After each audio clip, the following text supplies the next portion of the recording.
This is Rydo, and we're back to another recording of MTG Arena. Today is Wednesday, January 29th. Let's see. I don't think I want to play blue, because the blue deck in particular is about the worst. So I think I want to play probably white. Although, if neither one of these re-rolled, that would be weird. Alright, we got it perfect. White and white on top of each other. The only real problem is it is Wednesday and we only have like 3 victories. That does not settle very well. We have 2 days. It's unlikely we're going to get up in rank in the next 2 days. So let's just go with a standard regular play with the new white cards. Here, trying to figure out if any of the new white cards work or they don't. If they don't, should I just go back to the default, the original white deck I was playing, which wasn't too bad. Let's see. I haven't been doing too much as far as the accountability section of this video is. Like,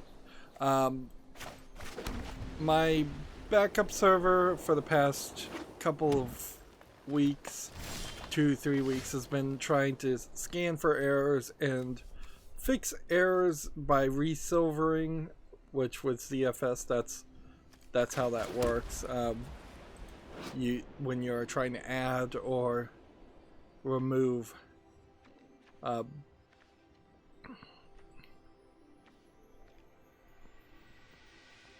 whenever you're trying to add or remove like disks, and I was trying to remove one disk that split up into multiple partitions, and so I was trying to have another disk become copies of that disk to replace it, and it was just resetting. It would get to like almost 100%. I'm getting kind of random disk errors on all of them. I think part of that is, or a lot of the discs I'm getting a lot of random disk errors from. I don't know if that is in part because all the discs are particularly old, or if it is just a software issue falsely reporting errors. I doubt it's that, or if it's just that disk errors happen more than you would think. But yeah, it's the one that I was trying to get rid of that was being problematic now doesn't even really feel like it's the one that's the major problem. I'm not sure there is any individual disk that is the major problem. I think it very possibly is all of them. Also, there is this internal problem of the fact that I should be spending, I should replace my motherboard, my CPU, the RAM, and the power supply, which I went to PC Parts Picker, and as far as like server equipment, the options are not prevalent there as much as I would have thought. But yeah, I need error correction RAM, which is known as ECC RAM, and I think that would fix my RAID array quite a bit. If the RAM, I wouldn't be surprised if the RAM is causing some errors here and there, but the whole thing's a mess, and it was just resetting over and over again. So I said, let's try and upgrade the version of ZFS, because as I was investigating it, version 7.0 seems to be like the default that was on Linux Mint Debian Edition 3, which is known as Cindy. As the project name, and so I probably needed to, I figured let's go up to the next version, Buster, and see if we can get a new version of all the software and just do a major upgrade. Basically moving from like Windows XP to Windows 10 and getting about the same amount of success from doing that. In particular, actually I would argue it actually worked pretty well. A lot better than it had any right to. But that did cause a series of problems and errors, and it just did not work quite as well. But I did it because these specific restarting issues, there had been like 3 support tickets opened about it just restarting over and over again. That is supposed to be fixed in version 0.8.3, which goes to show you how kind of old or unfinished ZFS is. They're not even up to version 1 yet. Version 1.0. Alright. Just gonna go ahead and attack and hope that... I mean, he still could defeat me and block me. I need to kind of wait. So the best I could do is get version 0.8.2 installed, and that did change things, and so I'm hoping that will fix the resilvering. It definitely sped up the scrubbing, which is basically checking for errors, which happens alongside and on top of resilvering and fixing, basically rebuilding the array. So it was definitely a tenfold improvement. So totally worth it to do the upgrade, but perhaps still a bit of a pain nonetheless.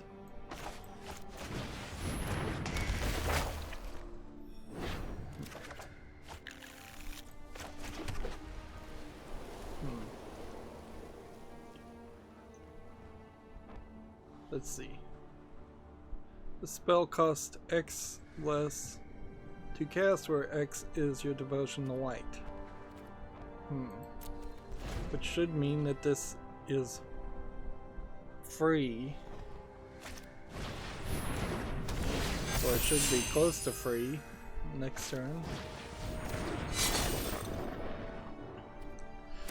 So now I'm having a lot faster repair.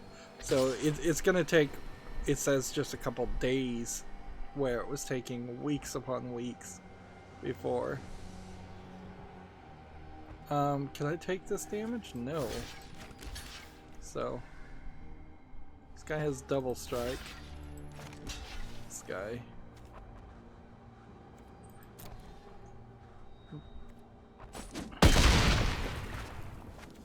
This guy doesn't have pacifism on him. The other guy does.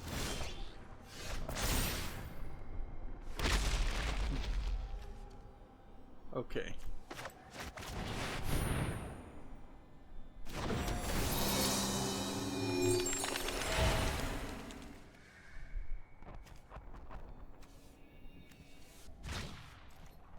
When this enters the battlefield, damage that would reduce your life total to 1 reduces it to 1 instead. First strike and mentor. And I guess we might as well try it. So I'm hoping that with the upgrade it will fix some things. Hopefully not, but also in the process of upgrading the kernel image and just upgrading the repositories and just upgrading everything.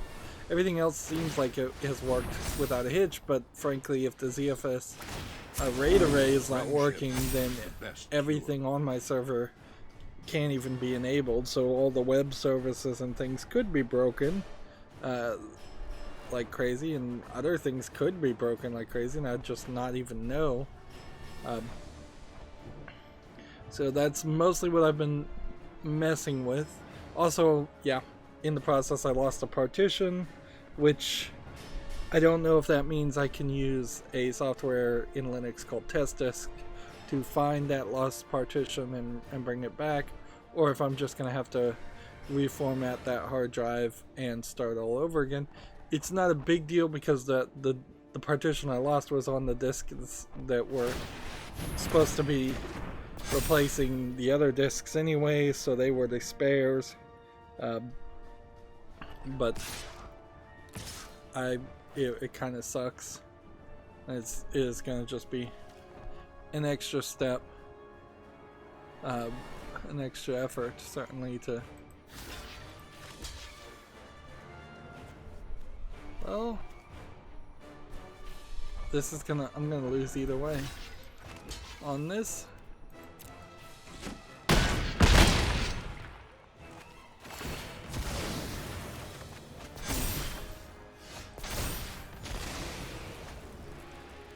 Okay. What does this one do? This stops abilities.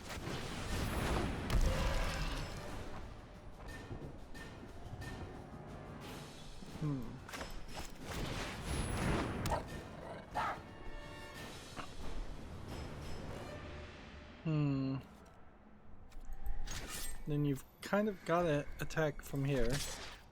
I am playing white cards, but I'm definitely not winning. So yeah, between spending an entire day after, when I really didn't have time to have that extra day to work on the computer, on my server, I've also been dealing with just insomnia. As you might be able to tell, that's why I'm doing early streams again, is because by the time I'm done streaming today, I'll probably fall asleep and then not wake up again until 7 or 8 in the evening, just doing a full 180 of what a normal person's sleep schedule would be. And that's a difficult thing to try and live with, because that means you're asleep most of the time when other people would prefer you to be awake. So this is all I can really do, and it's not going to save me but one turn. Enough to play one more card. The video uploading to YouTube isn't going as efficiently or as fast as it should be. That's a problem too.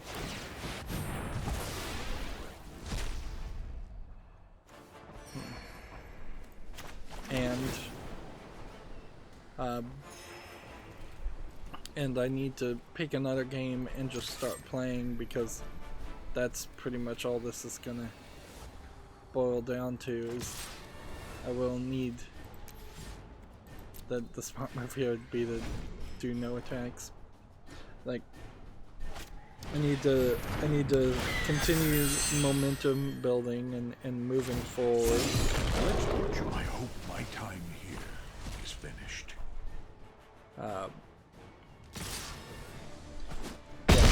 I need to decide if I'm gonna have 2 games in the next section after things are scheduled, but I need to start scheduling things, and the scheduling still sucks.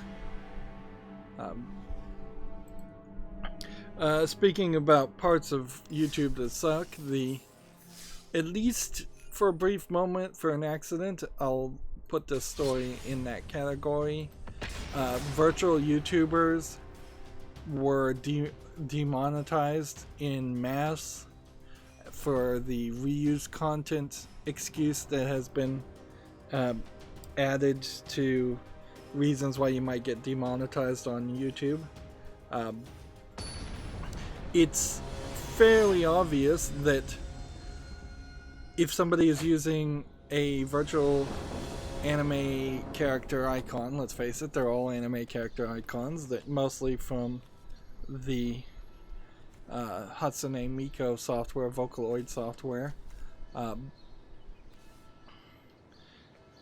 If you're using that software and that's your personification, that's your avatar of your face, and then there's thousands upon thousands of other people who are using that software and making YouTube videos too, and this is not even, I'm looking at it from the perspective of some small person who just doesn't want to reveal their face, which I totally get, and I don't see a reason to ever really reveal my face as a YouTuber.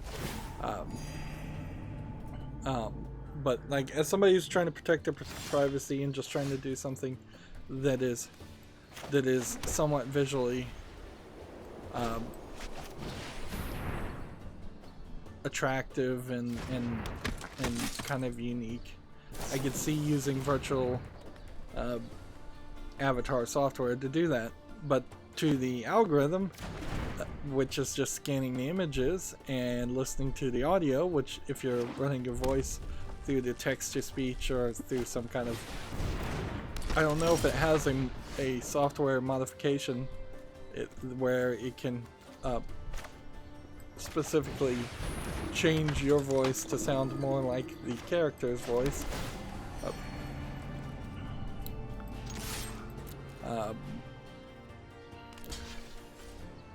But yeah, if you're just looking at the video and maybe the audio, that is going to make all of those videos look extremely similar, and it is going to look like just reused content over and over again. Now it wouldn't be terrible as a video game content creator who barely does quality work at this point.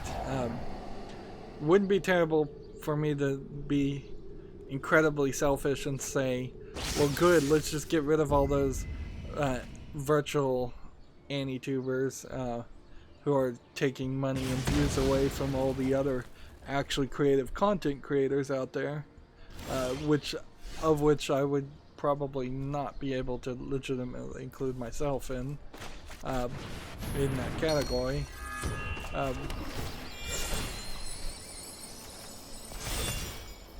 Right. Now, since this has double strike, that means it has first strike. So it would kill that or that.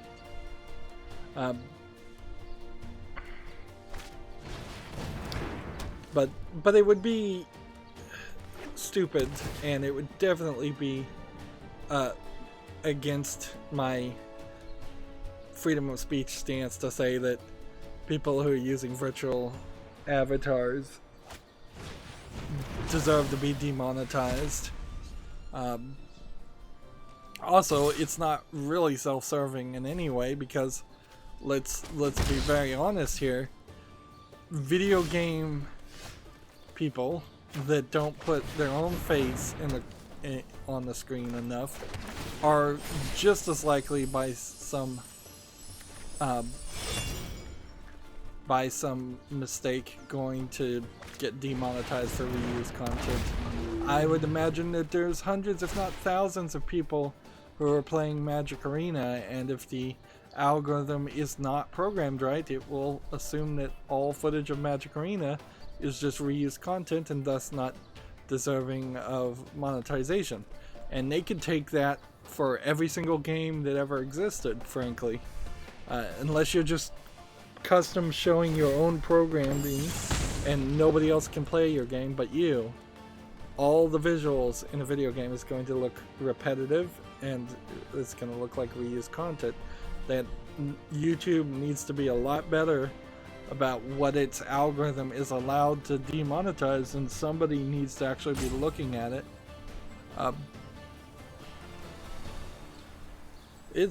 I could also go into a conspiracy theory, tinfoil hat thought, that let's just assume that a lot of the people that are looking at videos that the algorithm is flagging for potential demonetization, let's just assume that they are Indian. Well, Indian people from India tend not to really like Japanese things, or Japanese people, or anime, as far as I know. That's a stretch, certainly, to say that, and it's definitely a generalization to say that, but I wouldn't be surprised if they completely knew that this was content that should have been allowed and not demonetized, and they said demonetize it anyways. But that is a tinfoil hat thought, and frankly, you never really need to attribute malice to something you can just as easily attribute to incompetence, and YouTube has incompetence to spare.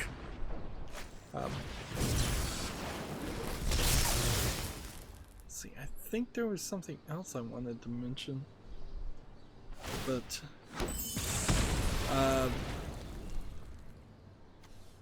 let's see.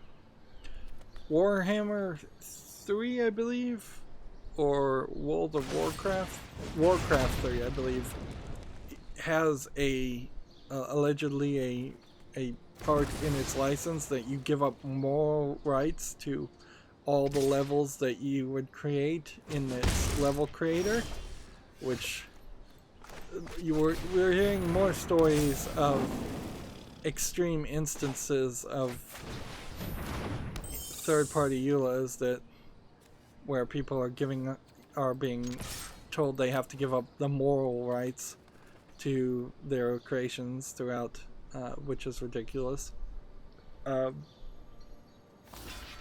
They're bringing back Inuyasha, the anime series from like the 90s, in the form of a mobile game, which is slightly interesting. Actually, I'm just gonna load up these stories and look at them because they're on my phone. They're just not. Let's see. Yeah, Warcraft 3 Reforged Terms of Service requires a handover of moral rights to any custom map, which that's not good for Activision Blizzard, which is already having a lot of trouble. Yeah.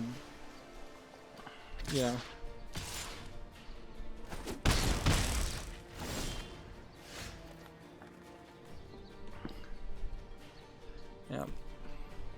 I don't know if it really is news, in all fairness, to talk about a mobile game that is bringing back an old 90s anime. Like, it's in a weird space, certainly, because and like, as much as I liked Inuyasha, I don't know if I'm pronouncing that right. I feel like my nose is stopped up or something when I'm saying it. As much as I liked that series, it was a Monster of the Week series that was probably following a long-running manga that it went on forever, and there was a large gap in the West to get the movies, to get the finishing of the story.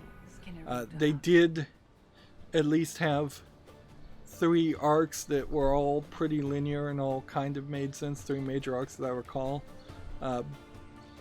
So unlike something like Bleach, where it would just go in complete side stories because the manga hadn't been finished, I don't think that was a problem for Inuyasha, but still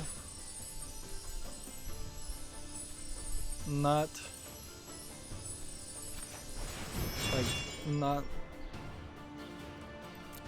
something that is really so groundbreaking that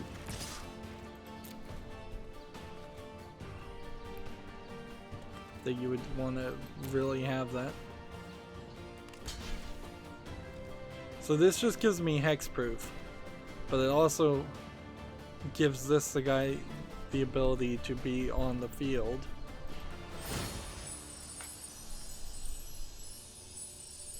Lifelink until the end of the turn. But this one doesn't have lifelink. Or he does. Oh, this has lifelink, but apparently because I'm hexproof, I can't get the lifelink. Huh. Unless there's something else here preventing me from gaining life.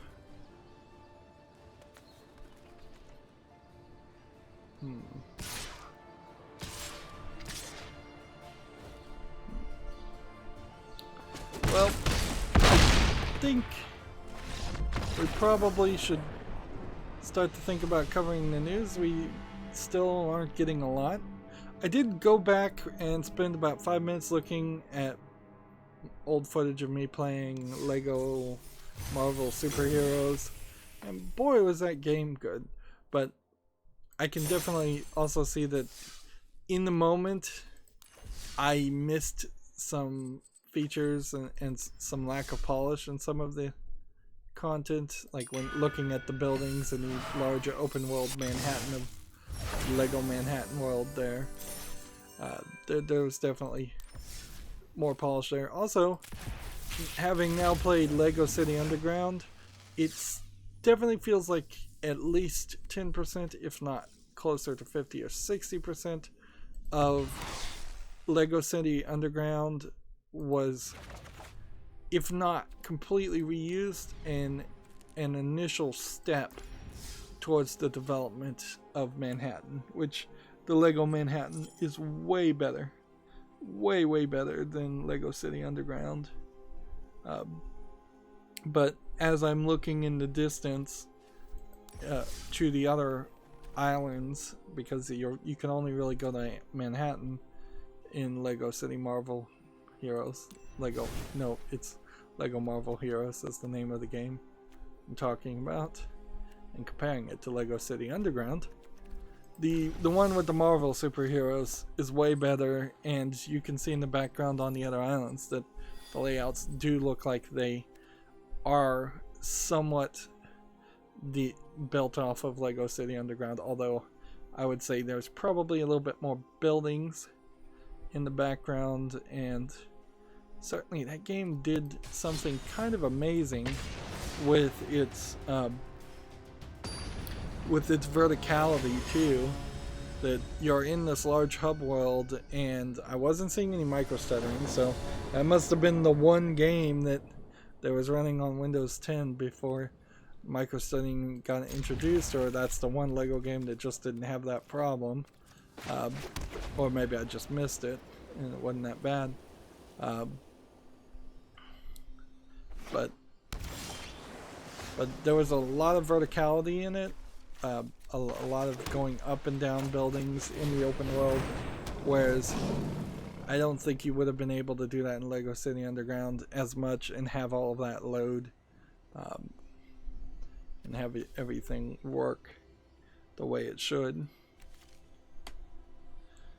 But frankly, this entire conversation really is just me almost being nostalgic for playing a Lego game that I played probably less than a year and a half ago, and there's no way I can really make an argument that I should go back and play it some more.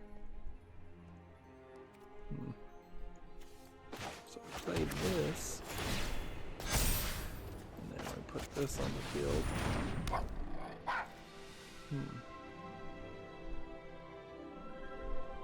I should have put this on the battlefield, but I should still be fine.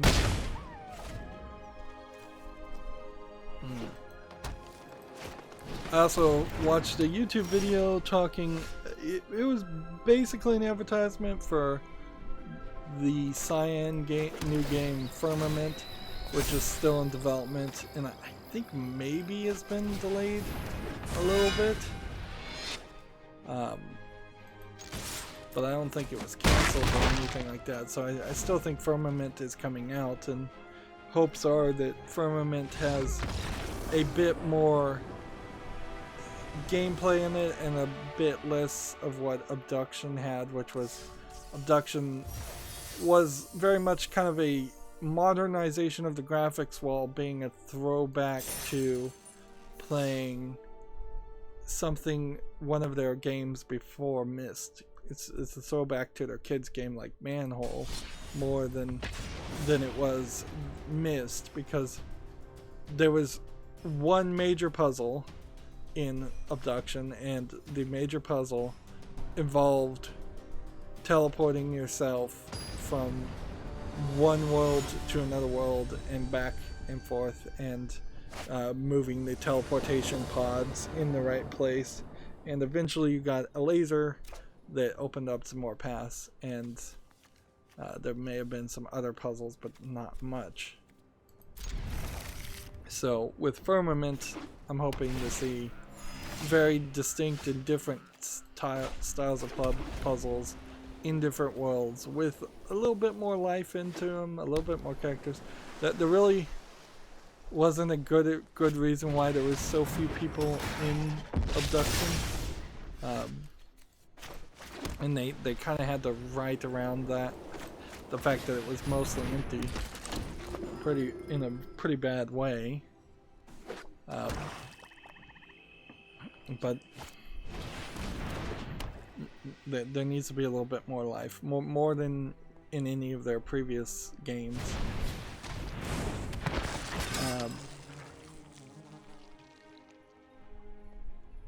But yeah, clearly not a lot going on. Here, Rand Miller, one of the Miller brothers that owns or runs Cyan, retweeted a Hackaday project. Hackaday is a blog that tells you makerspace hacks, hacking not so much as far as security penetration of computers. I don't think they touch any of that. It's more building things from scratch. So we can just show this here. Someone has a project where they're using these LEDs and connecting them to a clock to make a mist style dunny clock. We need to just open that page if I'm going to show that off, because that's not going to work any other way. It doesn't make any sense at all if I don't show off more of the final project. And I follow Hackaday by default, so I've already seen it.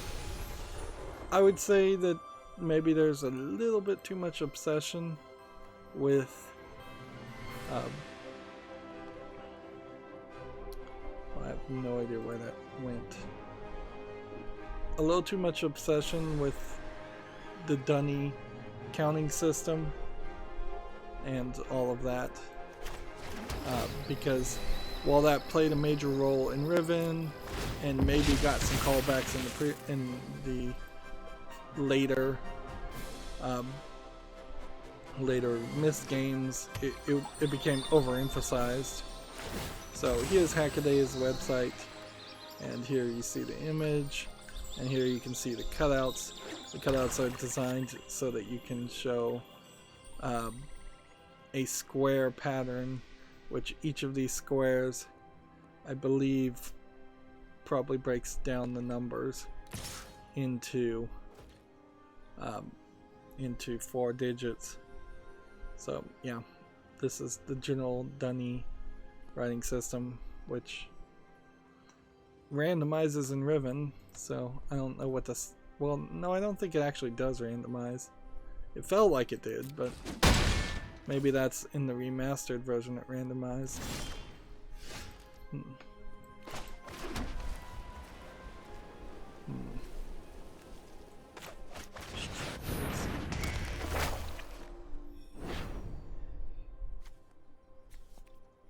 Okay. We have 2 to fly. Do we want to attack? I think we do. I think this is going to be blow for blow. Alright, let's start looking at the games on Steam. We have Unsung Heroes: The Golden Mask, which looks like it's a combination of a cook-served delicious game and a mobile game and maybe a Chinese game. $9.74 discounted. bunch of languages supported, but traditional Chinese and simplified Chinese not even in the top row, so this may just have been designed in such a way to be sold during Chinese New Year, which is over, by the way, and as far as Steam is concerned, at least. And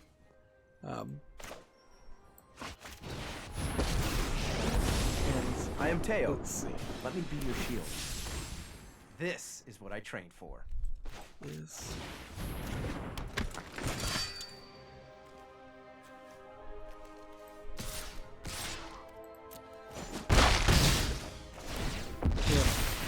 The Chinese New Year sale, yeah, I bought like a couple games and I was fine with that. Didn't get any tokens, didn't get crazy with it, and that's perfectly fine. Like I've got hard drives I need to buy and replace, I think, pretty obviously. I need to rebuild most of the equipment in that server, and plenty other things to buy that are going to have quicker and better use than just buying one more game. Death touch. Let's block this guy and then block this. And that should be fun because this guy should have first strike, so he didn't take any damage.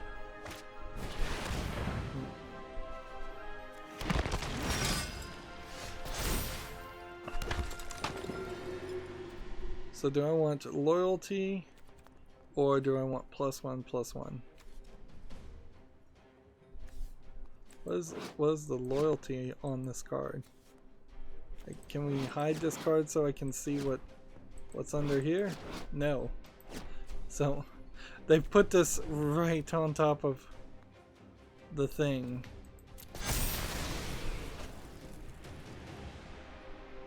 Yeah, having more loyalty might have been useful.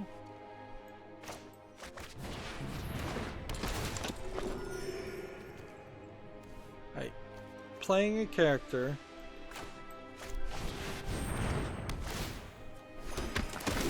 should give me extra life, and it does.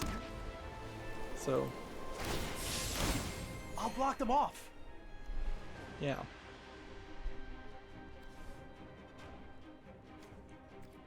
I'll attack and go. I would say there is a decent chance that the next Cyan game might be only slightly better than Abduction was, or maybe even worse. So I'm not really holding my breath on it. They also published another game that I think was developed by somebody else and tried to push it pretty well, but it was a pretty bad game. Good help is easy to find in war.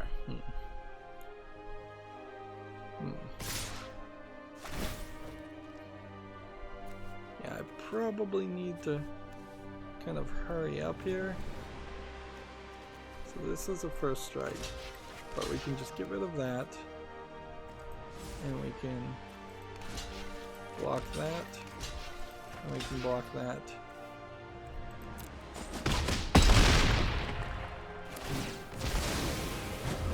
Death is enlightened. Okay. What does this do? Scry 2 and draw more cards. Don't really need this, and don't really need that. And then let's see.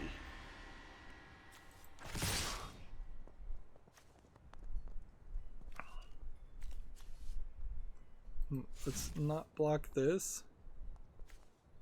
Not attack with that one, and then just attack with this. Just do a very overpowered attack in case he decides to defend.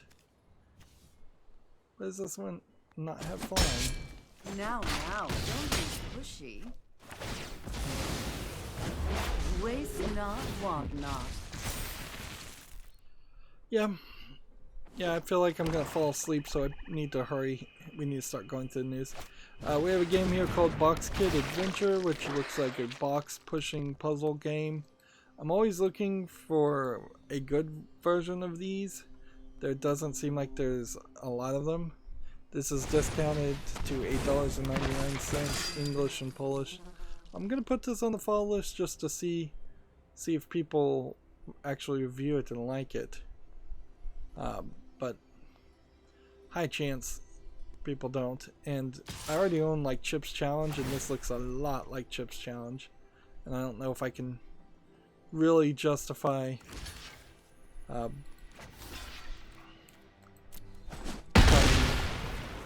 multiple versions of Chips Challenge. Well, this could have been useful a long time ago.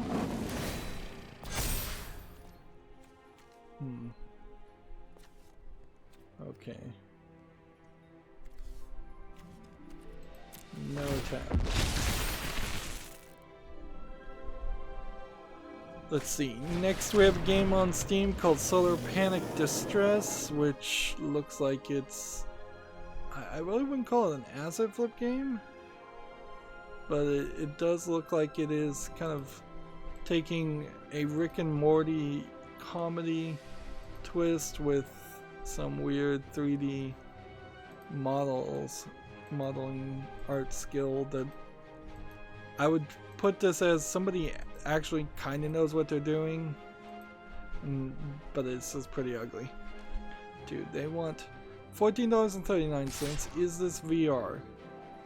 They're saying this is like a Hat in Time, which that doesn't say anything, and it's like Portal 2, which that doesn't tell me anything. This is English with full audio, single player, doesn't have VR. I'm gonna put this on the fall list and see if people like it.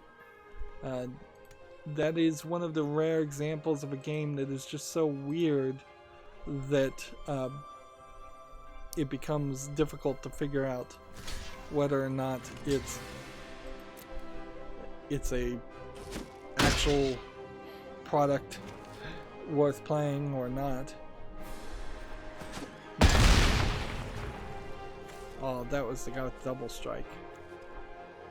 I could have probably done something more with that.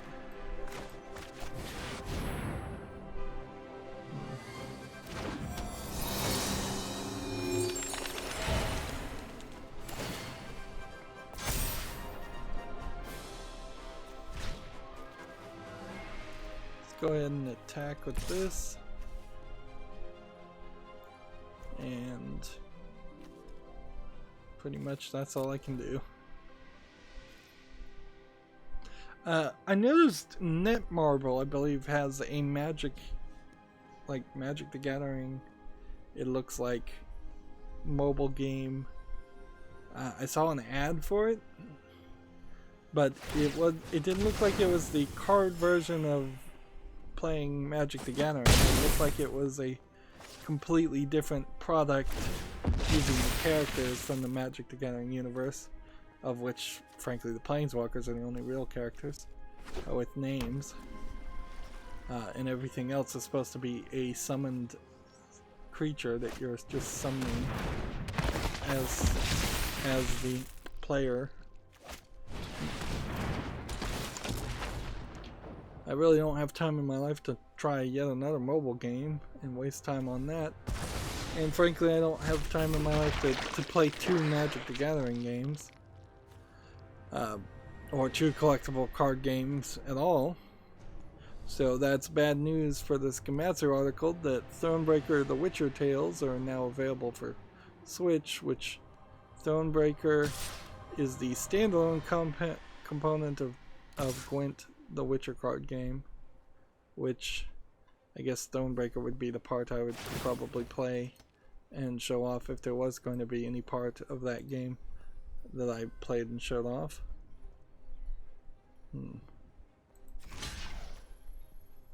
Hexproof.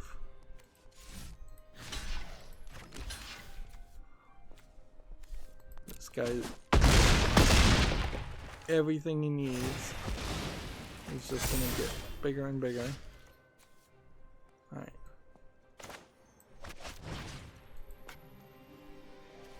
Okay. What does this do?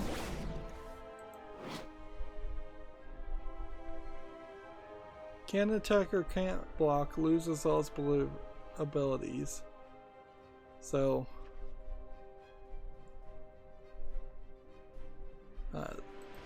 I should have put that on this card instead.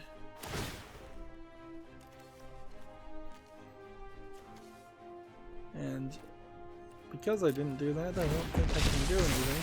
Although we can experiment and see how this card's really gonna work.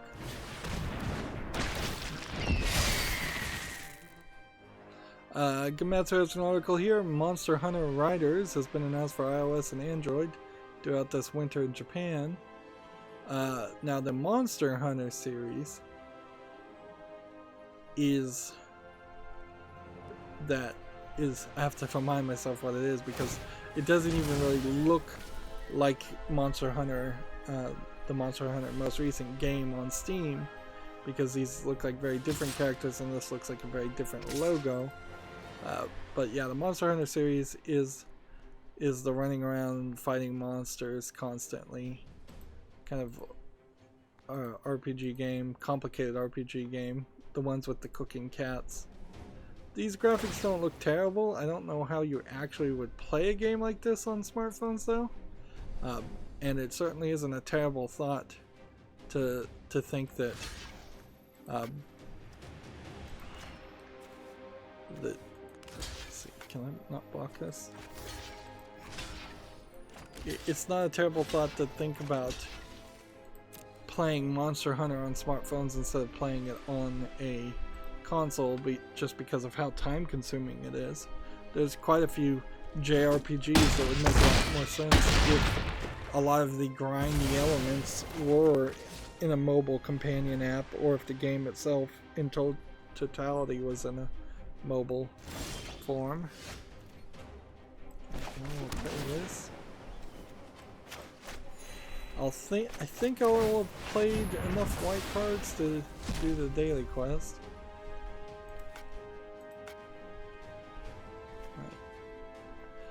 We have a game here on Steam called Dithered, which looks like it's an asset flip game. From the looks of it, it's nothing particularly interesting. Early access, $15.99, English, full audio, allegedly. Yeah, I don't see anything there of interest.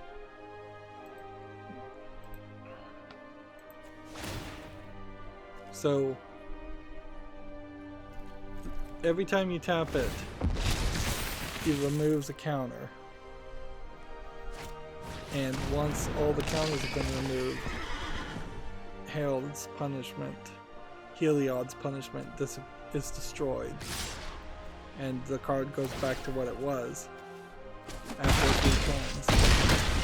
So, I don't know, like, this isn't really a cheaper card, and there's a way to destroy it which doesn't make a lot of sense. So I don't think you would really want to play Heliod's punishment. Let's see, let's do just a brief deck edit here on this. Let's see, Heliod's punishment here. Get rid of that, that's not a card worth playing. Let's see. +1/+1 in vigilance for 1 mana is pretty good. Toughness is equal to white. And you get +1 life, double strike. Creatures entering the battlefield and dying don't cause abilities to trigger. I don't think I really need the Hushbringer. You can put another pacifism in. This does 3 damage to a tapped creature. That's never going to work. This just makes a wall and gains 2 life. So, and it gives you a land. That's not actually too bad when you have all 3 of those combined. But separate, they're pretty bad. I'm still not sure Omen of the Sun is worth playing. I don't think getting hexproof and then creating maybe 2 walls. That's maybe worth it. Leyline, hexproof, get rid of that. It's not worth having.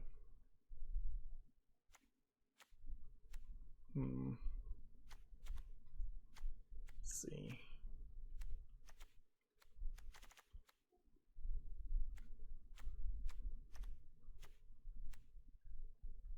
So let's get, I think, some more copies of cards.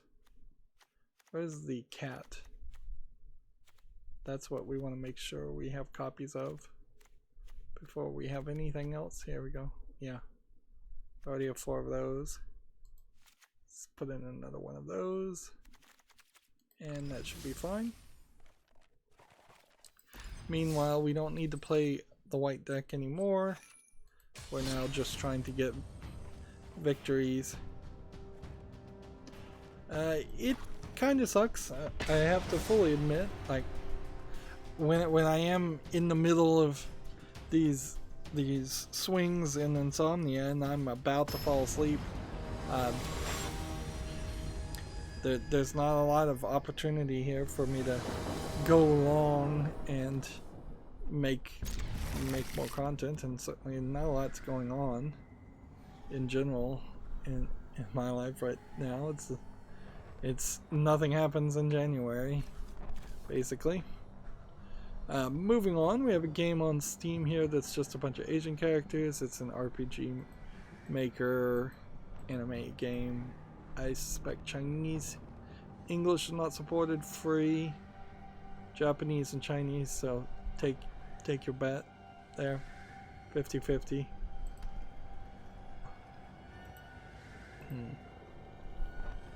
Let's see. For the PC, PS4, and Switch, a game called Imihari Kawase Bazooka launches this summer in Japan with English support. Umihari Kawase is the main character who aged throughout all the games.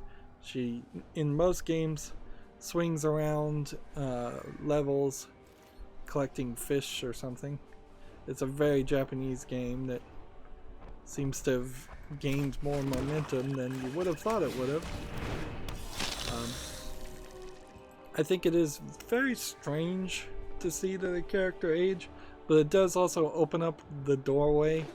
I was saying in the last stream, if a Hat in Time aged up Hat Girl a little bit in the sequel, that would probably fix the experience quite a bit. What you need to do is you need to kind of have the characters, maybe they start as a relatable teen 12-year-old or so, and then you age them up to maybe a 25-year-old, and then you stop aging them. Like, nobody's really hoping that a game comes out where Mario is 50 years old or 75 years old. That's not going to be relatable to the largest of the market of playing Mario games. But yeah, Mario being an adult has that door to at least tease towards a romance, whereas even the Umihari Kawase child, who's still wearing a backpack, at most she looks like a 17-year-old.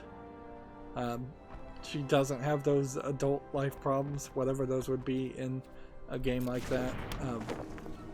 And certainly as gamers get older, and me in particular, and this is really getting dangerously close to an opinion, it gets a lot harder to relate to new kid characters in some games.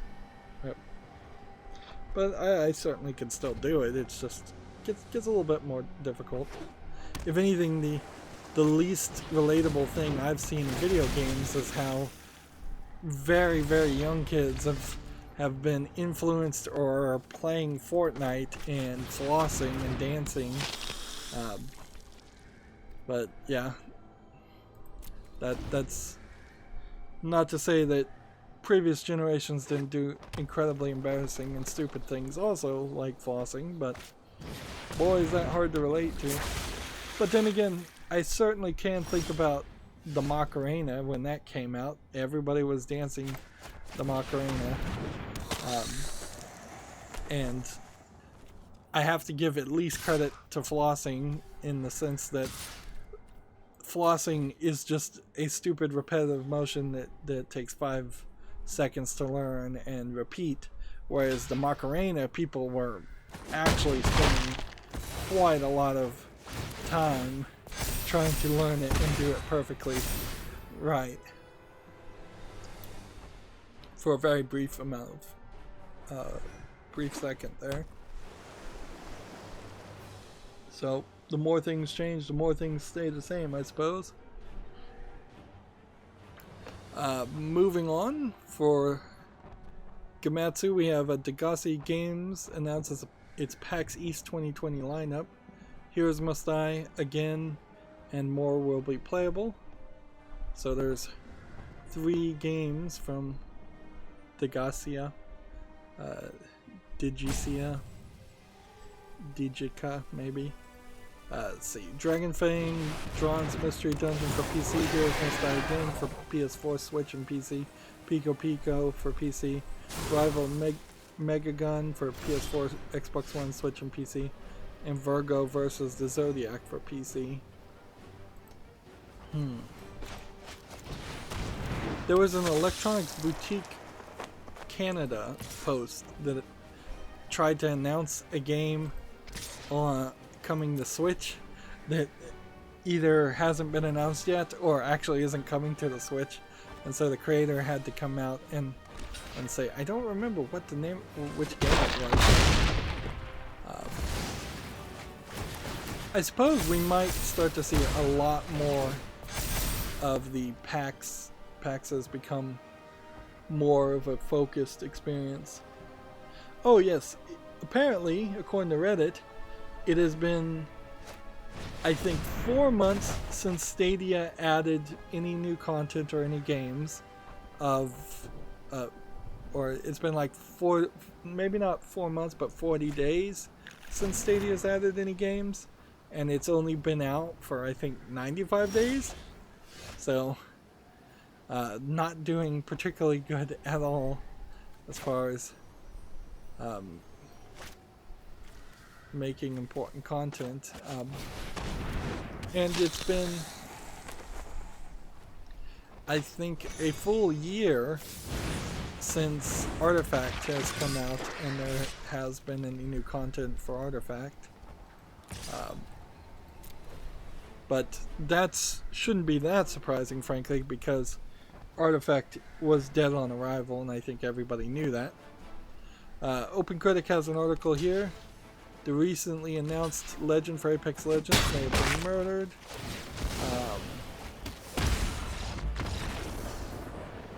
Let's see what they mean by murdered. It murdered in the storyline, since not murdered in the sense that this recently announced Apex Legend may have been removed from the game before he was even added to the game. Which, those would be very different bits of news to talk about. A character backstory is not really even news unless you're interested in playing Apex Legends, whereas a character being cancelled before he was even released would be pretty large news. Although Torchlight, the mobile Torchlight game, was cancelled and repolished in the Torchlight 3, so effectively a game was cancelled and then a new game was created from the remnants and the programming of that original game. Next we have a game on Steam here with a bunch of Asian characters. This looks like a top-down maze game that probably was made in an RPG Maker. Yep. English not supported, $10.99, Chinese only. Again, like most of these games, not visually attractive.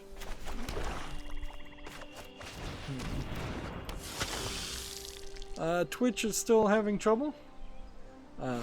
Maintenance was completed 13 hours ago, but they were having some issues too.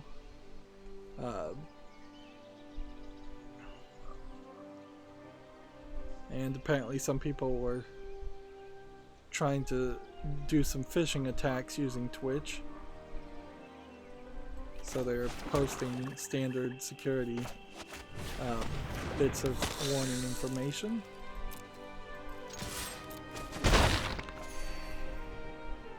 I feel it's probably fair to every now and then mention when Twitch or one of these other services are having trouble, but let's not harp on it too much. The problem is a lot of times when Twitch is having trouble, it is definitely having trouble. OpenCritic has a rumor article that Resident Evil 8 is in development and will once again be in first person. I think they kind of have to go in that direction. Like that makes sense that the next numbered series for a while now are going to be first person, mostly horror games, and that they're moving away from the high action that you'd have in like Resident Evil 4 or Resident Evil 6 or Resident Evil 5 too. Like all of those games were pretty high action, whereas while there still were boss fights and fights in Resident Evil 7, it was mostly a linear story horror game, as much as a Resident Evil game could be. Meanwhile, the remakes are trying to kind of unify that gameplay style as they move through the old games, so that there is some kind of solidified Resident Evil gameplay style that is definitely not the tank controls of the original Resident Evil 1. And certainly in the series they're trying to have their cake and eat it too, because bits of DLC and replay modes and the second story a lot of times are centered a lot more around a action experience than the original playthrough, which is more about resource management and survival.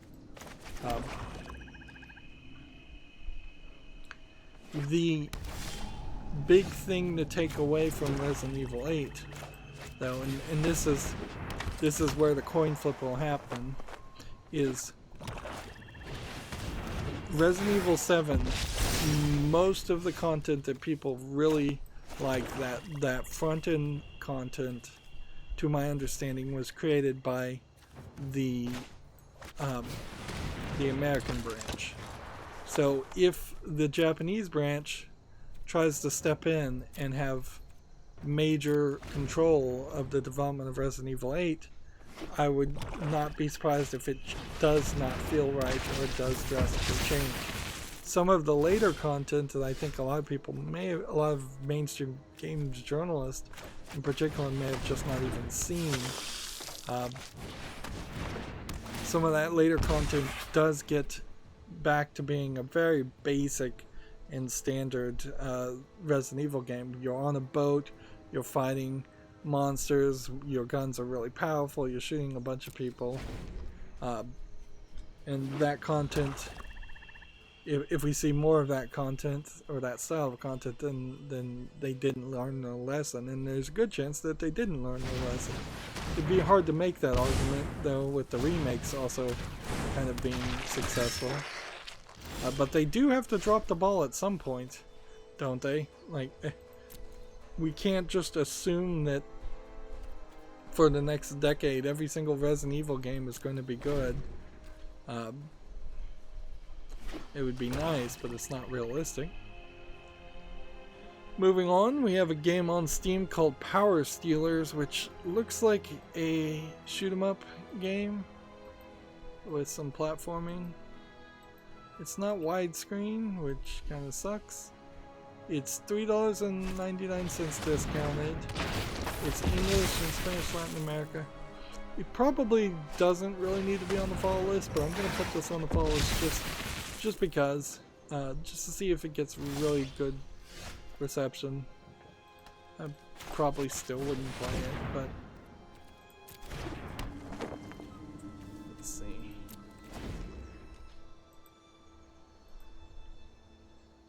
Let's see. Komatsu has an article here. Free-to-play roguelike RPG Dragon Fang Drawn's Mystery Dungeon announced for the PC, due out February 4th. Let's see if we can get a better image of it. Yep, looks like a JRPG free-to-play mobile game. I don't know why you would really want to play this on PC, and I don't know why you would want to play this as a free-to-play game.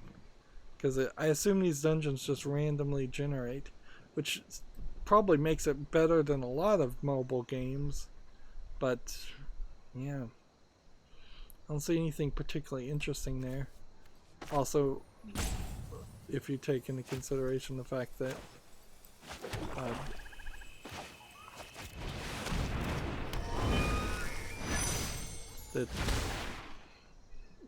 yeah, there's just nothing there. That's weird. That's a weird offering. A free-to-play roguelike on mobile. Okay. No attacks. Just waiting. TechRaptor has an article here. Video game gambling legislation proposed to clarify Washington state laws. Apparently Washington state laws are not tight enough to stop or curtail gambling. Probably won't really matter too much, honestly, because you always have that possibility of let's see. Let's not attack with that. Let's not attack with that. Let's just attack with this one. Some federal law. Most gambling laws are statewide, but then also some federal laws. And I imagine for video games and interstate commerce type things, which since games are sold across state lines, it's pretty much interstate, as most things are considered. At least that's my understanding of it. I imagine that some law will get published. Also, I don't really think Washington state making laws to curtail gambling affects anything as much as like California making those laws. There are some video game developers in Washington state, Microsoft's in Washington state certainly, but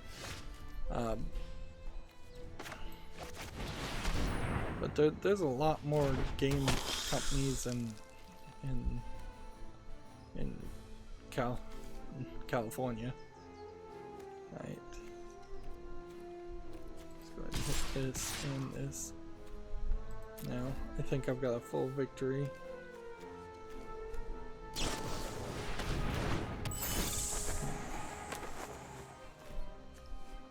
Let's see. Gamma Sutra has an article here. Game consoles excluded from tariffs on the Chinese imports until further notice. So this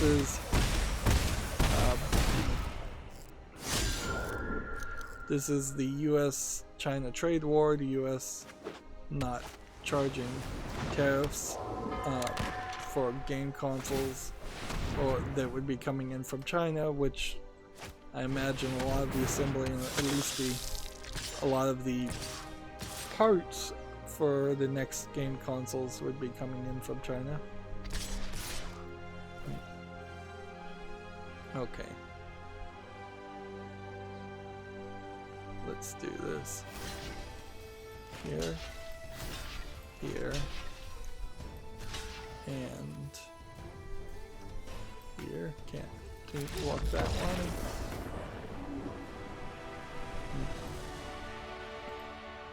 We're getting victories. That's good to see. And with victories we get XP and we get cards and we just move forward in general. TechRept has an article here. China postpones its League of Legends Pro League due to the coronavirus, which seems to be just getting worse and worse.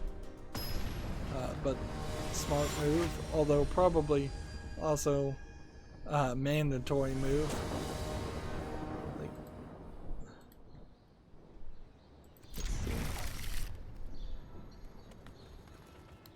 There was this, TechRaptor has this article, EVE Online Gold Magnate Auction concludes with $1 million+ Plex winning bid. Plex being the currency in EVE Online that seems to have a pretty solid actual real world value. This was bought by the YouTuber Scott Manley, who used to make Kerbal Space Program and space game content, and I guess EVE Online is still a space game, so he's staying within his wheelhouse.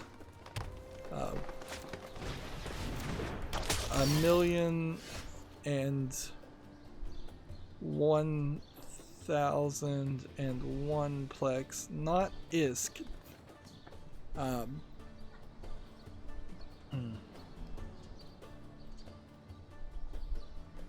Scott Manley was for some reason holding on to 160 years worth of game time represented by the Plex premium currency. Convert that to real world dollars and you would have the equivalent of $40,000. So I wouldn't be surprised if Scott Manley was gifted a lot of that, and I wouldn't be surprised if Eve gifted a lot of that to him. I wouldn't be surprised if a lot of people actually are sitting on quite a lot of Plex. If all it does is buy you more in-game time because it's a monthly service, that's not super useful. Particularly if you're not even really playing the game too much, which I haven't seen Scott Manley play a lot of EVE Online, but maybe he just doesn't stream it. This was part of the Plex for Good campaign.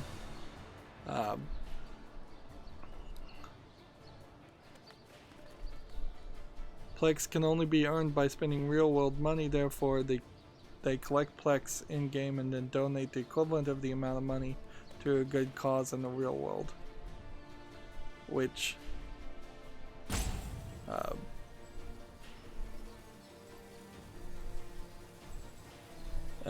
he got this ship called the Gold Magnate, which is a unique variant of a ship called Amara's Magnate Frigate.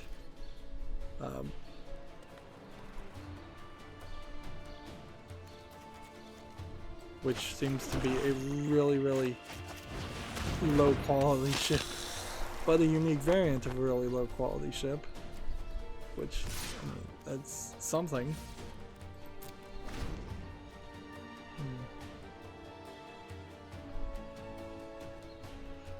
Only 5 of these ships have ever existed in the game as special rewards for tournaments and other features, and 3 of them have been destroyed. So that ship is extremely rare, so it becomes a question of, does rarity increase the value of a very bad product or not in a virtual world with its own crazy virtual currency?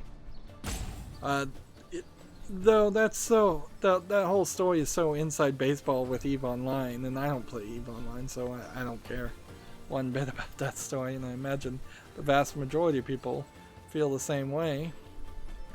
Let's see, moving on, Gamasutra has an article, Get a Job Shell, SCHELL Games is hiring a community marketing specialist in Pittsburgh, Pennsylvania, if you're interested. I can see the beginning of the end, by the way, but we're actually not there yet. I don't think the achievements, I still haven't really seen a tweet saying that achievements actually got put into the FTL version on Steam. So something really weird seems to be going on there. That you would think that would be a lot easier to accomplish, unless it's Valve that's dragging their feet, and it may very well be Valve that's dragging their feet. Gamma Sutra has an article here. There is a report that Disney is shutting down Storyscape developer Fogbank Entertainment. That sounds right in line with what Disney is doing. That would result in around 60 layoffs. But yeah, Disney does not want to be in the video game business, even if being in the video game business would be a potential smart idea, because let's face it, the movie business is tough at times, and it would not hurt to have some other options on the table and diversify.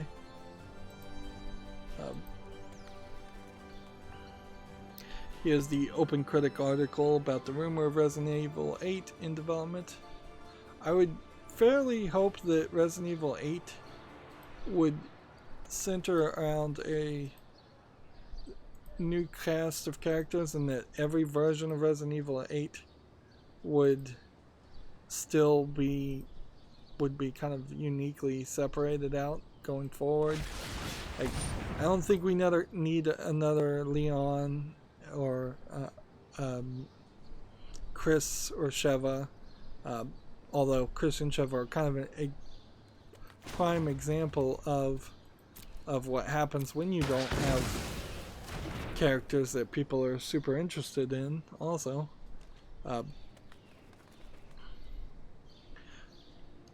I would guess maybe your best bet would be to follow the story of the main character of Resident Evil 7. Like, Resident Evil 7 was a major success, so take that major success and monetize it as much as possible. Yeah, take that main character, have him show up in the next game and play as him, and maybe what you do is you have him be forced to work for Umbrella so that it makes sense, or you have him be forced to work for the STARS equivalent. That would also make sense. Or have him volunteer to join the STARS equivalent or Umbrella. Although, you know, it wouldn't be a terrible idea to play a game where you were playing as an Umbrella agent who kind of knows what's going on, but still has to fight for his life.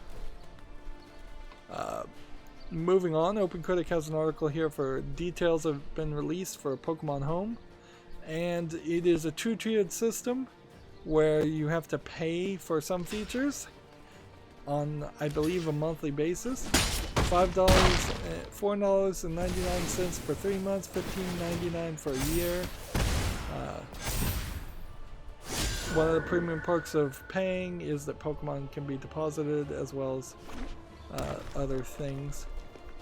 Pokemon Home being kind of this central online database that I don't think really does much else than just hold your Pokemon from other games,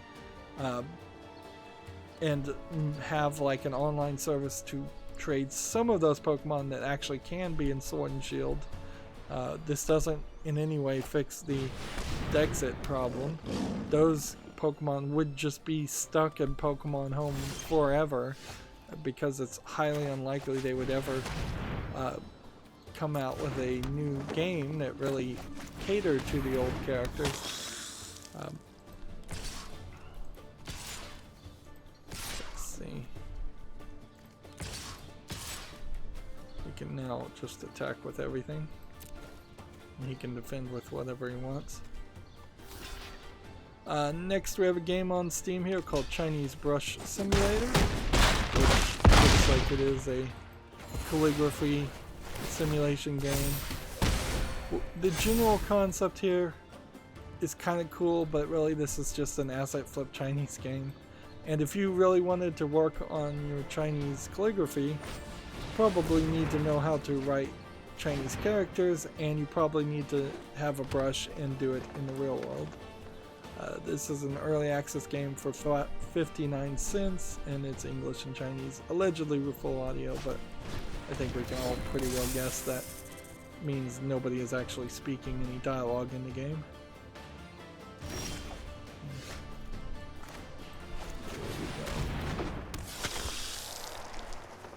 Attack, attack, attack, attack, attack. Heck, attack with that one too. I'm gonna win no matter what. Next we have a game on Steam called Model Railway Easily, which looks like yet another game where you make a model train set. Like the other games, I'll put this on the follow list and see if any of them ever become successful. This is $19.99, so it is being sold at a premium and only English support, which seems a little odd. Games like this will only succeed based on how good their software is and how much variety there is, and I would probably guess from just looking at the video, it seems like the selection and the options are pretty limited. This looks more like a mobile game than a PC game and a simulation game for PC. Wow, we got a little bit of everything. So, we made 2 mastery orbs today. And we're just going in circles. It's still very unlikely that we won't just get all of these skins and completely fill out the mastery. But it doesn't really matter. They're useless add-ons. None of these cards are new. There's... Alright, that's new. It's getting harder and harder to get any new cards, though. Instead, we're just getting second copies of some slightly rarer cards. And this is new, but I already had 3 copies, and this is new, and I only had 1, so a commander card. Yep. What they did when they introduced commanders and planeswalkers is they added 2 extra tiers of rarity to cheat the system. And the system's already too complicated with commons, uncommons, rares, and mythic rares. But commanders clearly are in the mythic rare category. Or at least the rare category, and it seems like you don't get them as much as you would like to. Although, I've seen some card pack openings of the collector's edition boosters in the real world paper magic of Theros Beyond Death, and it seems like actually quite a lot of reprints happened. So there seems to have been some overprinting of cards, which might be good for the system in the long run, because if Magic had a lot more if people had a lot more opportunity to have all the cards they could possibly want, instead of cards having this long-lasting values of $50 plus because they were extremely rare when they first came out, and then they never stopped being extremely rare. That would be nice. But it'd be better for the gameplay of Magic instead of the financial trading metagame of Magic. Moving on, Game Sutra has an article here. Get a Job. Double Fine Productions is hiring a gameplay programmer in San Francisco, California.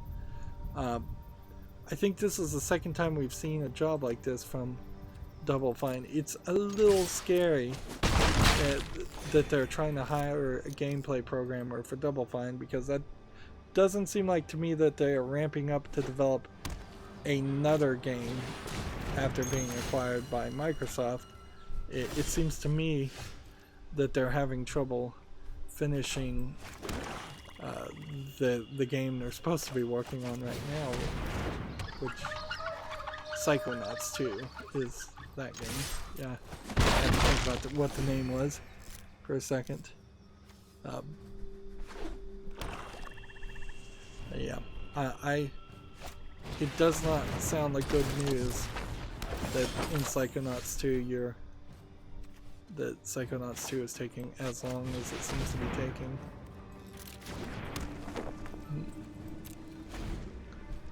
Moving on, we have a game here on Steam. Fishy 2 is been made. Looks like it's a weird asset flip game, platformer with a fish creature, which maybe the fish creature is original, but everything else looks asset flipped. This is $9.99, English only, unimpressive.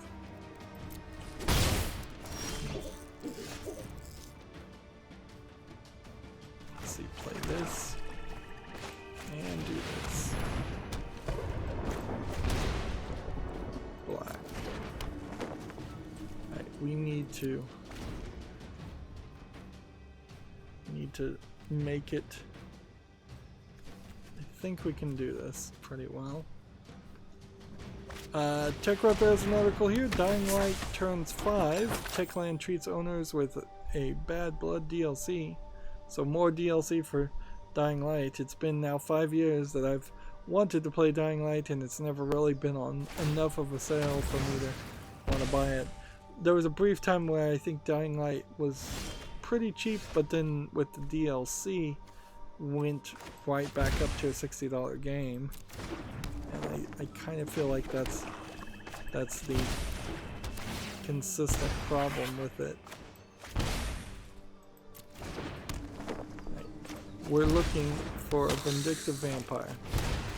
See if we can get a Vindictive Vampire on the field, we're good. If we can't, then we're in trouble.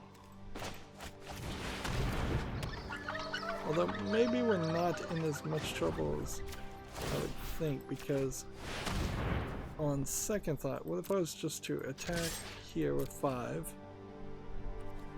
He's got all these food tokens, so if he doesn't activate food tokens or sacrifice, he can't sacrifice this, and he can't sacrifice this actually.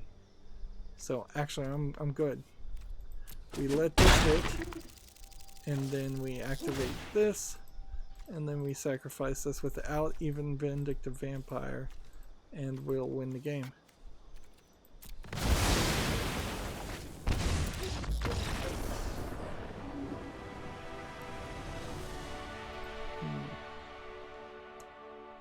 That's kind of a rarer win scenario. Like, you typically have to do a little bit more to win. But we're getting a streak. If only this was a win streak on ranked play. This was a shocking bit of news. And honestly, as far as I recall, this is the only bit of video game news that even has come out of the Giant Bombcast in the past 2 weeks. I'm back to listening to those, but barely paying attention. TechReptor has an article here. Atari Hotels may be coming soon. In theory, the parent company that owns the name to Atari, Atari's been out of business for decades, is designing hotels now.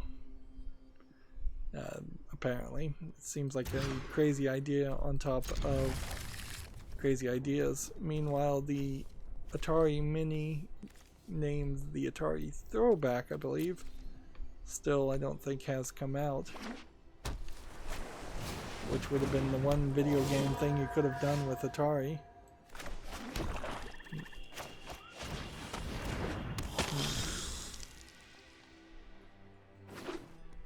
I don't know if it's a good thing or a bad thing that they're not just letting Atari's name die. They probably should let it die if they're not going to make a new game, an actual video game. But yeah, they're clearly not going to do that since they paid good money to own the name of Atari in the first place. Moving on, Gamasutra has an article. Nintendo is halting Wii repairs in Japan due to parts shortages. So apparently they were still fixing Wii's, and it's all going to be aftermarket, secondary market searches for parts if you're still trying to get a Wii to run. I could certainly see how just the internals alone on a Wii might be hard to get parts for. If you need to replace the motherboard, the chips are probably very hard to get, the RAM chips and things like that. Probably a lot bigger nowadays than they were when the Wii came out. And they don't want to make a new revision of the Wii just to satisfy customers still playing it.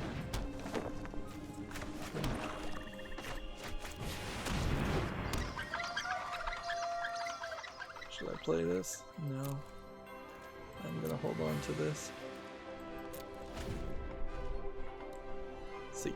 Next we have a game on Steam called Kofi Quest Alpha Mod, which at first glance, Kofi sounds like it's probably a troll game. Somehow referencing Kofi Annan, I believe is his name, one of the African dictators, kings, whatever. But it doesn't really look like this. Like, this actually looks like a game, and maybe they just chose a funny name. This is selling for $16.99. It's English and Spanish. Maybe Kofi in Spanish makes more sense. So I'm going to put this on the follow list. You've got definitely some visual polish here. So somebody's put some effort here, and we'll see if the reviews, if enough reviews happen, and what happens if people like it. Alright. Play this first because you made me discard a card and I don't want to not have that character on the field. I'm pretty well ready to get Bola Citadel now. Like, if I got that, I could probably win in the next turn. Next we have a game on Steam called Couch Storm Battle Royale, which looks like an asset flip first-person shooter game. While there's visual polish here, that's just in the assets. This is $9.99 and English full audio only, and it's a terrible logo and not much polish on the textures or details, anything like that. Right, no attack in turn.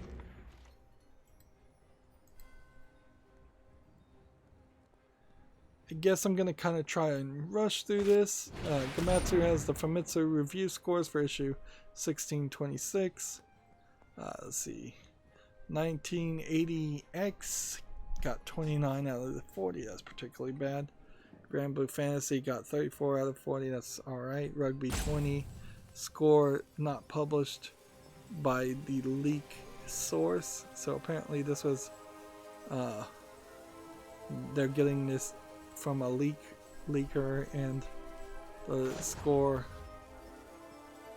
they didn't get the score for that game.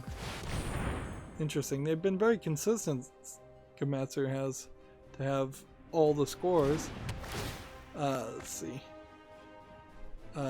Seeker Hearts is 28 out of 40, so that's not that good.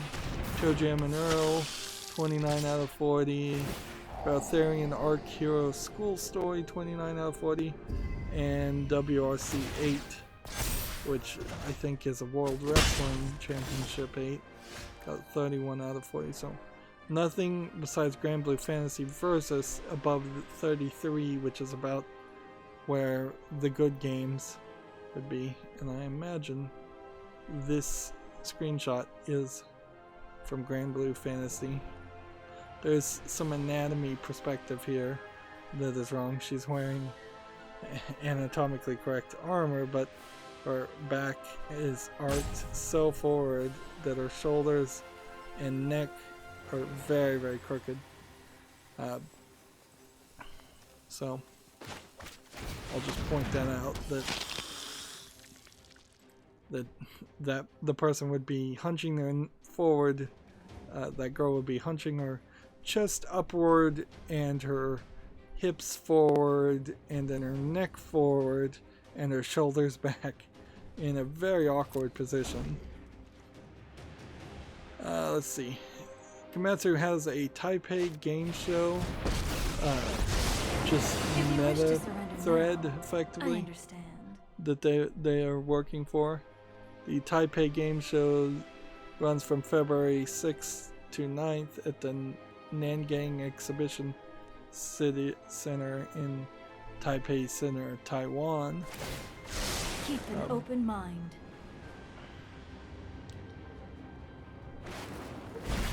So, yeah, Taiwanese game show that I don't think the Taipei game show has ever been a big place for announcements though, but I haven't paid enough attention to it clearly. Let's see.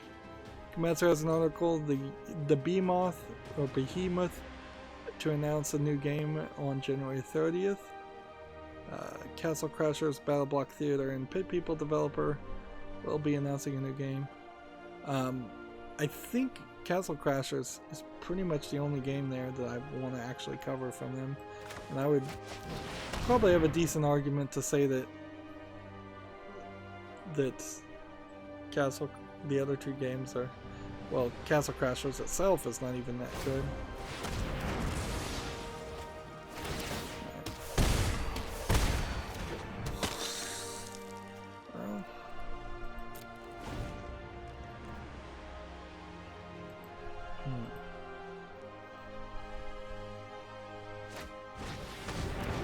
Next we have a game on Steam called Alpaca Double Dash, which looks like a low effort game selling on anime characters, if I was to guess.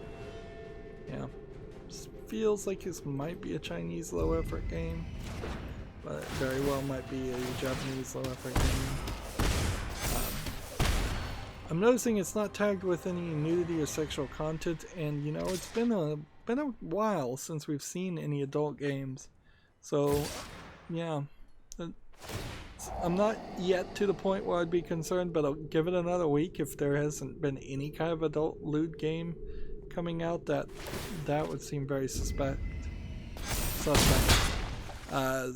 This game is $6.79 discounted, and it's English only, and yeah, it doesn't look like it's anything. Okay, this guy is gonna do 10 if I'm not careful. This guy's gonna block if I'm not careful. I don't think I can shift that and that in the next turn, so I'm just gonna do no attacks. And I can't play this because it's already been exiled. It's already in the graveyard. I can only play this if I have a food token. Alright, so we tap this creature. And do we have enough mana to tap another creature?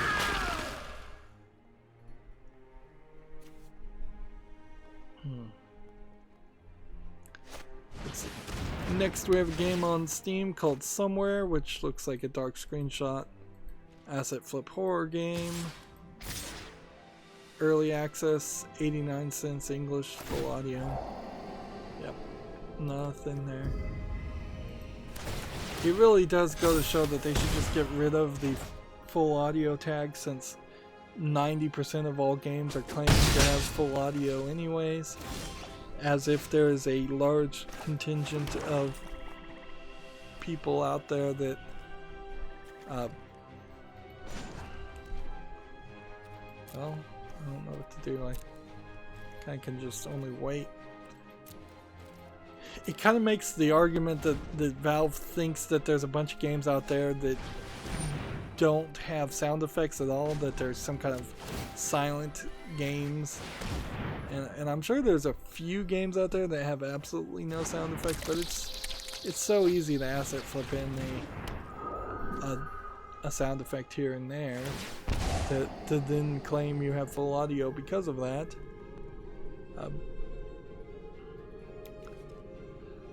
Like the category has been abused to the point where it's no longer useful, and they need to take back the category or eliminate the category and start over from scratch.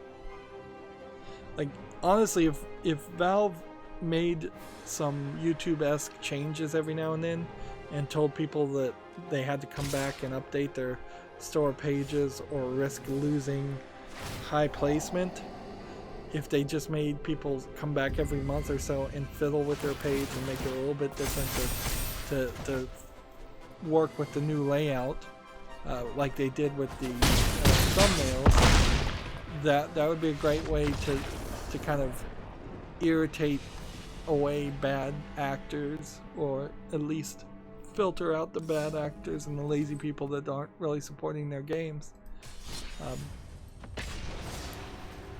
Moving on, Gamatsu has an article.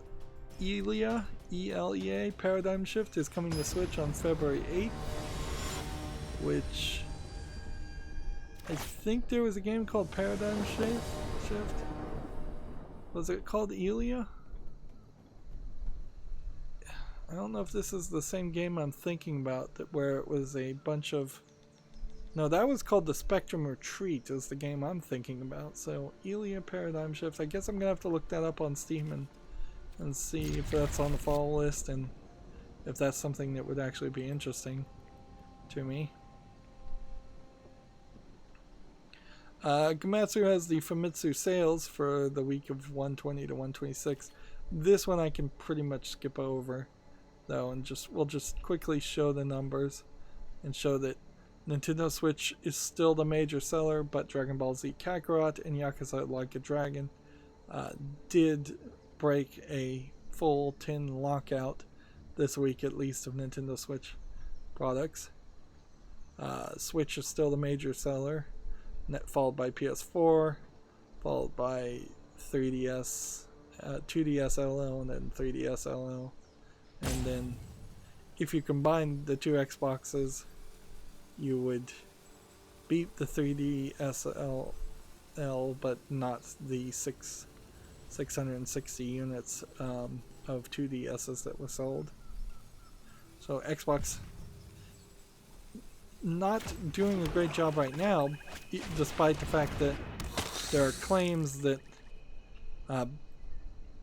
that people inside of Microsoft are having good meetings and talks with Japanese companies and developers for their next system, and yeah, they've probably given up on any hope of actually selling their current system in Japan, and the Xbox Project Series X will probably be a reboot for the Japanese market as far as they're concerned, and we'll see if it works, or if it doesn't. It probably won't, unless they do something amazing and try really, really hard.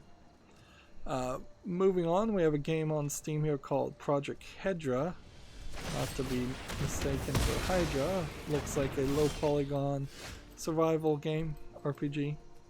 Doesn't look interesting.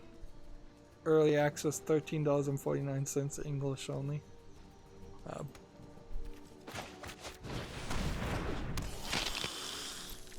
Let's see, I only have about 10 more pages. Gamma Sutra has a blog here, building interesting emergence in Dying Light 2. Dying Light 2 is not out yet. So this is basically a hype article for a game that's not out yet. But if you're interested, you can check that. Gamma Sutra has a article. According to an analyst, Nintendo has passed $1 billion in revenue on mobile, largely thanks to Fire Emblem Online, the mobile Fire Emblem game. Yeah, Fire Emblem Heroes apparently made 61% of that. This is not particularly great news for for people who were hoping Nintendo would do something more than just make mobile free-to-play games that they were designed to suck money out of people's wallets.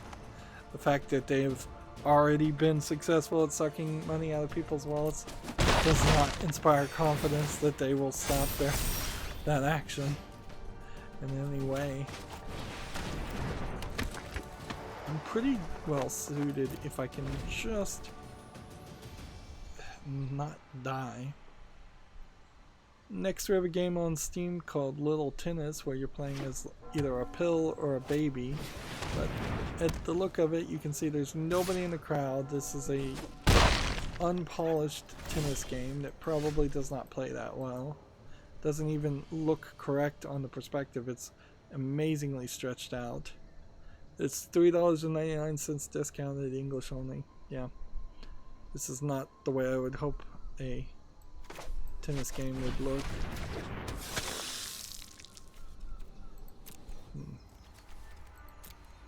Just need one mana. That's all I need. Gamma Sutra has an article here. Road to the IGF. CC Zhang's Lion Killer. This is some kind of interview or for some kind of text-based game from as far as I can tell. Sounds like a Chinese text-based game. I've never heard of it. Next we have a game on Steam called The Bot, which is a box puzzle pushing game that doesn't look like it's polished enough. Yeah. Single standard blue background and 3 types of blocks from as much as I can tell. Early access for $12.34, English full audio. That is way too expensive for this type of game. Way too expensive. I don't think I can do anything more, so I'm just gonna attack with these two.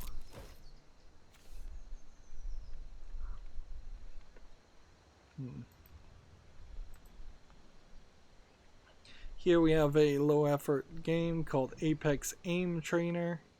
So, game trying to sell itself as an aim trainer. It's clearly a low effort piece of garbage.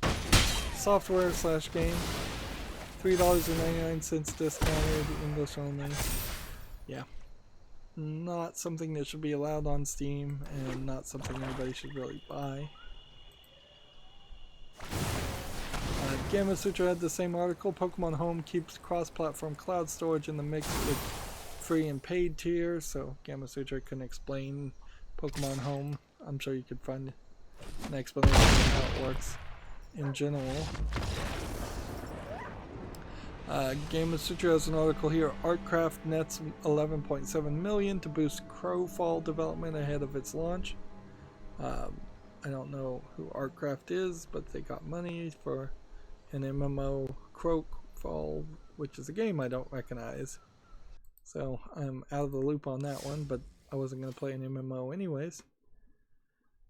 So maybe off screen I'll try and get 3 victories, but probably what I'm going to do is just fall asleep. And then I'll try to get more, start playing a new game when I wake up sometime late in the evening tonight. We have just about 5 more articles. Here's a game called Imagination online board game. There is like a kids game that sort of looks like this, where you just play cards and the cards have kind of interesting pictures on it, and then you tell a story. I don't think this is the actual art from that idea, but it may very well be the same gameplay. This is free to play, and it's English and Russian. Are there any in-app purchases? Yes. And can you play it single? No. So while this may look kind of interesting, it's not the kind of games I can play, unfortunately. It's kind of like a more storytelling focused version of Apples to Apples. I think if it plays like the game I'm thinking about, I think you turn over a card, you tell a story, and then all the other players give out points for how good the story is.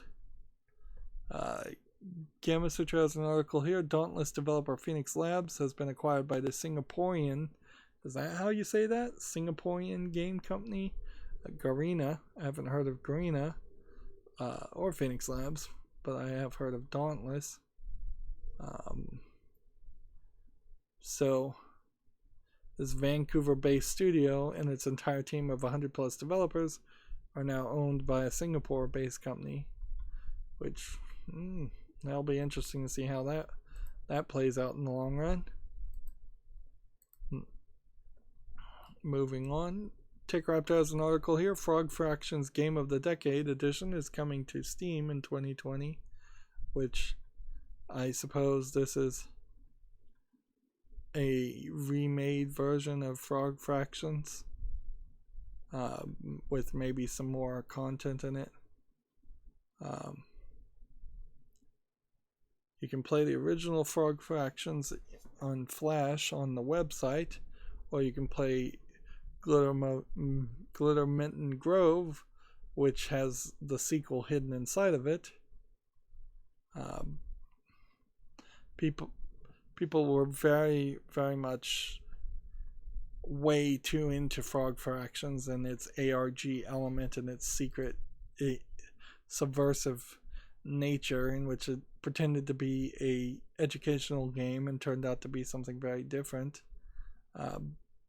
Not particularly offensive, but just not what it really was displaying itself as.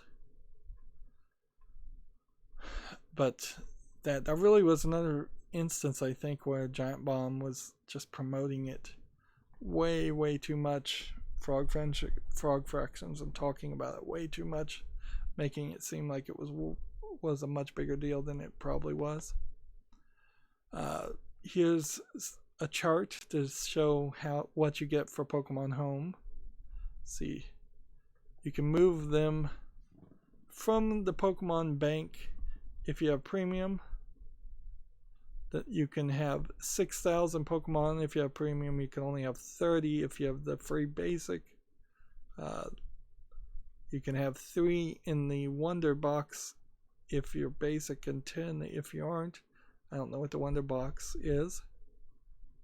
And you can have 1 in the CTS, or 3 in the CTS if you're premium.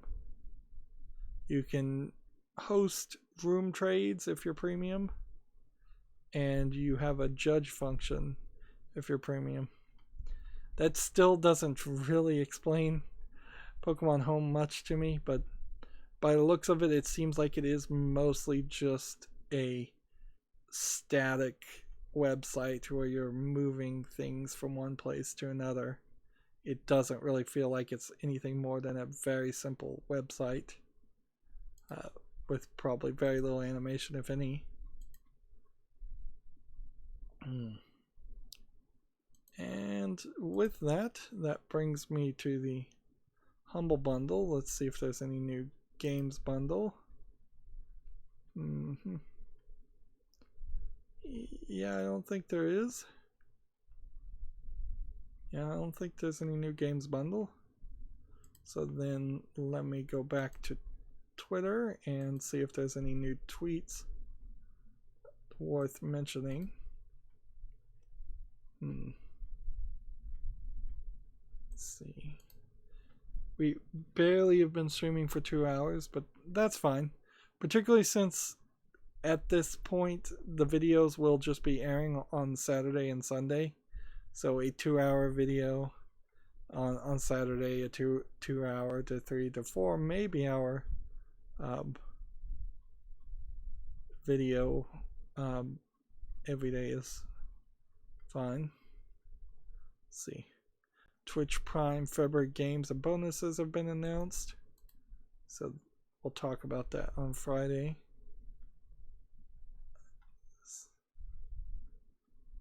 I saw a video game, I think it was a video game developer, complaining about the Star Trek Picard episode premiere. they were not happy with the direction that went.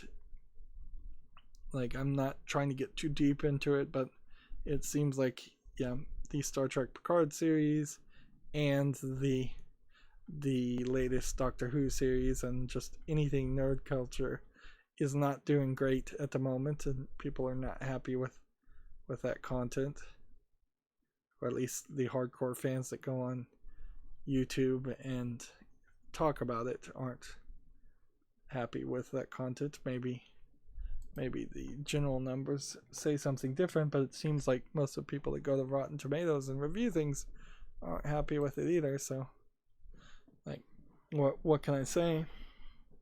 I'm mostly just happy I'm not paying any attention to it, or spending very little time looking at it, although YouTube does seem to like to push me into these things.